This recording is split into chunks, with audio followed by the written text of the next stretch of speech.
બાબા સાહેબ આંબેડકરની 133મી જન્મજયંતિની ઢસા જંકશન ખાતે સિદ્ધાર્થનગરમાં આગલી રાત્રે ભીમ ગરબાનું આયોજન કરી તમામ ભાઈઓ બહેનો આ ગરબામાં જોડાઈને ભીમમય બની ગયા હતા। તારીખ 14/4/2024ના રોજ સવારના 8 કલાકે બાઇક રેલી અને ફોર વ્હીલર તેમજ ડીજેના તાલ સાથે જલાલપુર ગામે પહોંચી હતી। ત્યાં સમગ્ર વિસ્તારમાં ડીજેના તાલ સાથે ભીમ ગીતના ભાવ સાથે તમામ રેલીમાં જોડાયેલ ભીમ ભક્તો સાથે જલાલપુરથી નીકળી અને ઢસા ગામ બાઇક રેલી પહોંચી હતી। ત્યાં પણ વિસ્તારમાં ફરી અને સમગ્ર વાતાવરણને બંધારણના ઘડવૈયા એવા બાબા સાહેબ આંબેડકરમય વાતાવરણ બન્યું હતું। ત્યાંથી રેલી સ્વરૂપે અને ડીજેના તાલ સાથે ઢસા ગામથી ઢસા જંકશનના મેઇન રોડ અને એસટી સ્ટેન્ડના મેદાનમાં ડીજેના તાલ સાથે ગરબા લેવામાં આવ્યા હતા।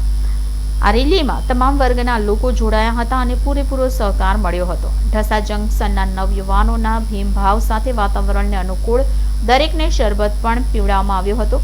ત્યાંથી બાઇક રેલી અને ડીજે સાથે ઢસા જંકશનના સિદ્ધાર્થનગરમાં વિશાળ રેલીનું વિસર્જન કરી સભા સ્વરૂપમાં પરિવર્તન થયું હતું અને દરેક સમાજ દ્વારા ભારત રત્ન ડોક્ટર ભીમરાવ આંબેડકર સાહેબને 133મી જન્મજયંતિની ઉજવણી કરવામાં આવી હતી। પ્રાસંગિક પ્રવચનો પણ આપવામાં આવ્યા હતા। ત્યારબાદ અંદાજે 600 થી 700 જનમેદનીએ ભીમ ભોજન લીધું હતું।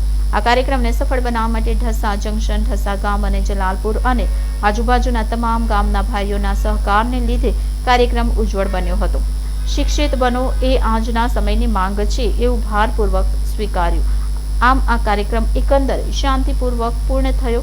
પોલીસ ડિપાર્ટમેન્ટનો પણ પૂરો સહયોગ મળ્યો હતો।